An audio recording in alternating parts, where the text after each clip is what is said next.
오늘은 여러분에게 안경을 사용하지 않고 자연스럽게 시력을 개선하는 방법을 공유하겠습니다. 저는 이 안경을 참을 수 없습니다. 그들은 이를 교정 렌즈라고 부릅니다. 하지만 정말로 교정하는 것일까요? 아니요. 착용할수록 더 강한 처방이 필요해집니다. 사실, 이 안경을 특히 장시간 착용할 때면, 정말 눈이 아파요. 45세가 되면 대부분의 사람들이 안경이 필요하다는 걸 아시나요? 무슨 일이 일어나고 있는 걸까요? 이 문제가 저와 같은 분들에게 도움이 될 수 있는 중요한 영상이 될 것 같아요. 불행히도 이는 안과 의사들이 정기적인 시력 검사에서 거의 검사하지 않는 것입니다. 조금 더 깊이 조사해보니 대비감도 저하라는 다른 현상이 있더라고요. 이는 회색의 다양한 톤을 구분하는 능력을 잃는 것입니다. 특히 빛이 충분하지 않을 때 물체가 흐리게 보일 수 있습니다. 이것은 망막의 문제입니다. 렌즈 문제일 수도 있지만 다른 문제입니다. 안과에 가면 의사가 글자가 적힌 차트를 보여줍니다. 검은 글자가 흰 배경에 있는 것이죠.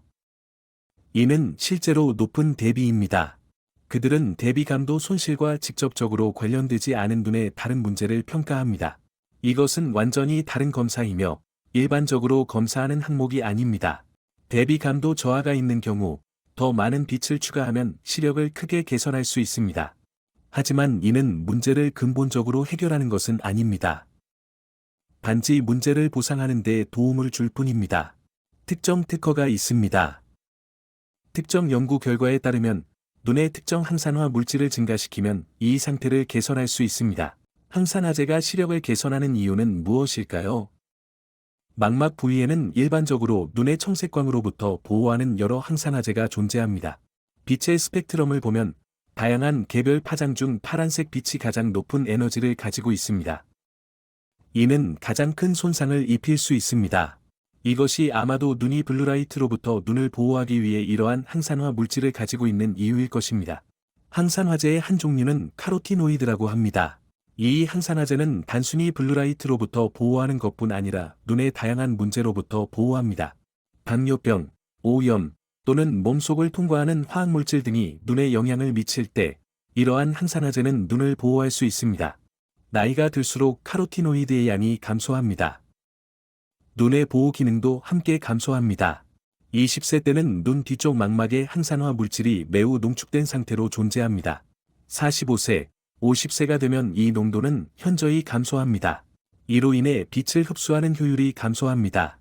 65세가 되면 20세 때와 같은 시력을 유지하기 위해 2배의 빛이 필요합니다. 과거와 같은 빛 흡수 효율이 더 이상 없습니다. 이것이 추가적인 빛을 더하는 것이 도움이 되지만 문제를 해결하지는 않는 이유입니다. 단지 일시적인 해결책일 뿐입니다. 따라서 한 가지 해결책은 추가 조명을 확보하는 것입니다. 전체 스펙트럼 조명을 사용하는 전구를 선택하세요. 그리고 읽거나 공부하는 대상에 직접 빛을 비추도록 해야 합니다. 그러면 시력이 개선될 것입니다. 하지만 망막의 효율성을 높이기 위해 다른 조치를 취해야 합니다. 이제 이를 교정하기 위해 해야 할 일을 살펴보겠습니다. 우리 조상들은 하루 종일 어두운 방에 머물며 스마트폰을 보고 틱톡 영상을 넘겨보는 생활을 하지 않았습니다. 우리의 눈은 그런 일을 위해 설계되지 않았습니다.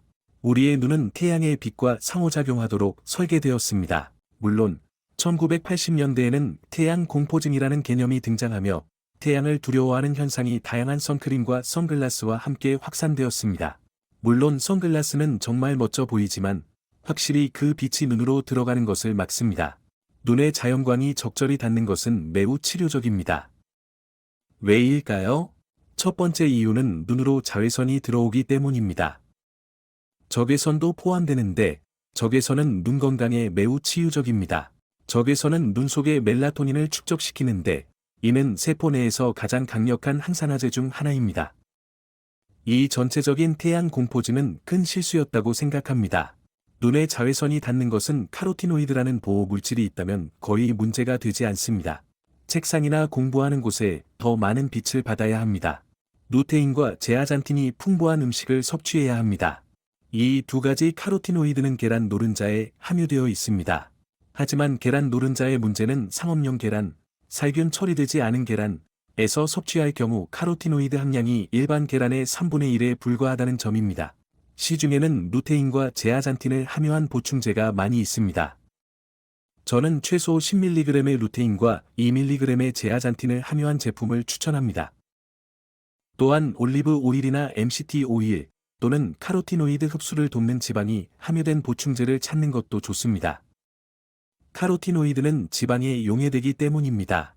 또 다른 방법은 식사 중 보충제를 복용하는 것입니다. 이 경우 흡수율이 훨씬 더 높습니다. 한 연구에서 이 두 가지 카로티노이드를 12주간 복용한 결과 황반변성 감소와 대비 감도 개선에 유의미한 개선이 관찰되었습니다.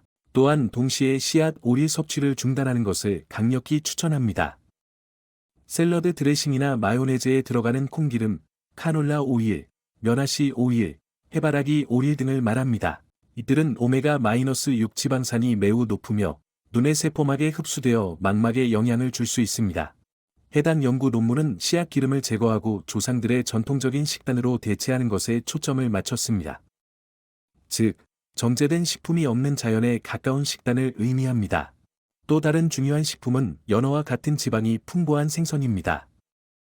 오메가-3 지방산은 눈 건강에 매우 좋으며 눈의 염증을 줄이는 데도 도움이 됩니다. 생각해보면 망막은 뇌의 연장선입니다.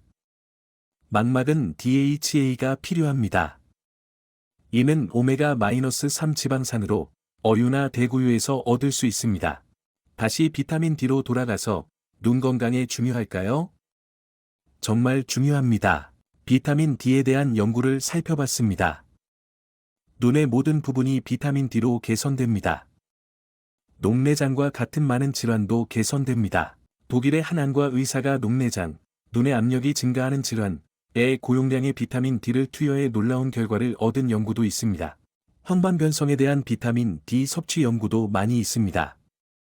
예를 들어, 당뇨병으로 인한 눈 손상인 망막병증의 합병증을 줄이는 데 비타민 D를 사용하는 연구가 있습니다. 저는 매일 최소만 IU의 비타민 D3를 섭취하시기를 권장합니다. 물론, 계란 노른자에 함유된 비타민 A는 눈 건강에도 매우 중요합니다. 비타민 A가 부족하면 밤에 시력이 저하될 수 있습니다. 요약하자면 더 자주 밖으로 나가셔야 합니다. 책상, 컴퓨터, 휴대폰 앞에 오래 앉아 계신다면 밖으로 나가 햇빛을 쬐셔야 합니다. 그 사이에는 더 많은 빛을 내는 전체 스펙트럼 책상 조명을 사용하면 안경을 덜 쓸 수 있습니다. 이것은 눈의 카로티노이드를 축적하는 데 시간을 줄 것입니다. 나이가 들수록 카로티노이드가 감소하기 때문입니다. 또한 빛을 흡수하는 효율도 감소합니다. 루테인과 제아잔틴은 3개월 동안 점차적으로 축적해야 하는 두 가지 성분입니다. 물론 계란 노른자, 대구 간유, 비타민 D와 같은 카로티노이드가 풍부한 식품도 섭취하세요. 아연도 추가하면 도움이 됩니다. 대부분의 사람들이 45세에 안경을 필요로 하는 이유는 눈이 실외 활동을 위해 설계되었기 때문입니다. 컴퓨터 화면 앞에 있는 것이 아닙니다. 이 내용이 도움이 되었다면 영상의 좋아요를 눌러주시고 채널을 구독해주세요.